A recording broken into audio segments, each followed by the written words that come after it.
Hello বন্ধুরা, বর্ষাকালে তো অনেকেরই বাঁধাকপি খেতে খুব একটা ভালো লাগে না, তাই তোমাদের জন্য একটা নতুন রেসিপি নিয়ে এসেছি।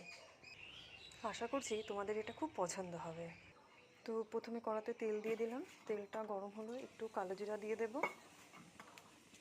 একটু কাঁচা লঙ্কা কুচি আর একটু পেঁয়াজ কুচি।